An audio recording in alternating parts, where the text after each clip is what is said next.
Hi, I'm here with Leonie Jackson. This is her sign name. She's just become the new CEO of the Deaf Society of New South Wales. And she's the first deaf CEO in over 100 years of the organisation.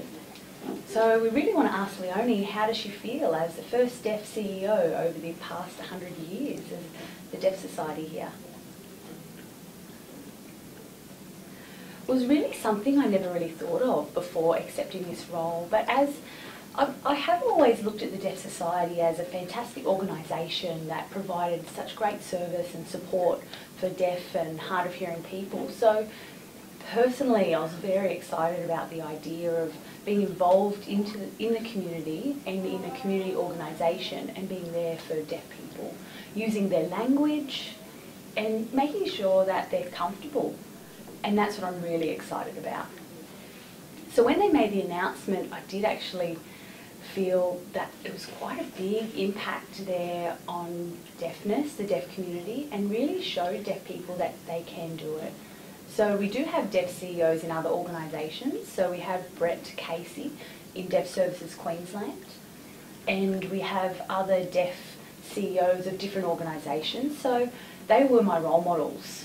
So I was hoping to become a CEO one day, and that was able to, break down those barriers for other deaf people to see that it is something that could be done. So that's what I'm excited about.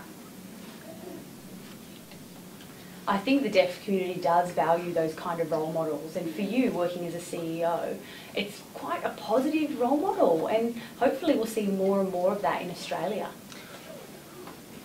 So now that you've started working here at the Deaf Society, what are your visions and plans and goals and dreams that you'd really like to pursue? Some people may know already, but since my first boy was born and diagnosed as deaf, my passion has really been about providing support for deaf children and their families. So these are the future leaders of the deaf community, these deaf children, as I see them. So here at the Deaf Society, I really feel that it's, we're all part of that bigger community. So New South Wales and also the rest of Australia, to work together with other deaf societies as well. And I've seen those gaps, those things that are missing. I've seen them myself, and trying to think about how we can provide the supports and programs that are needed. So that's my sort of vision, looking to the future, making it easier for deaf people to get work. It's easier for deaf people to get promotions. It's easier for deaf people to access, all those general services, educational, social, even just going to the movies, things like that. We should be able to just go and pick any movie we want to see on any day. So those sort of things is just providing access. That sounds very exciting. I'm really looking forward to how you'll actually be able to move forward and encourage the deaf community to really connect with Deaf Society of New South Wales. How do you plan on doing that?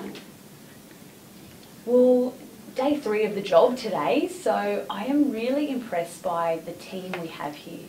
The Deaf Society are very motivated, very passionate. I really want to listen to them, and they're part of the community, and that's who I want to hear from. And sometimes I think maybe in the past the community may have been a bit apprehensive, but we really want them to tell us what they need, what they want, what are their barriers. We want to know what they find hard, and so how we can work out what's the best way to support them. It's definitely a good time for the deaf community to connect with the Deaf Society and to be able to work together and achieve more together. I look forward to seeing everyone soon.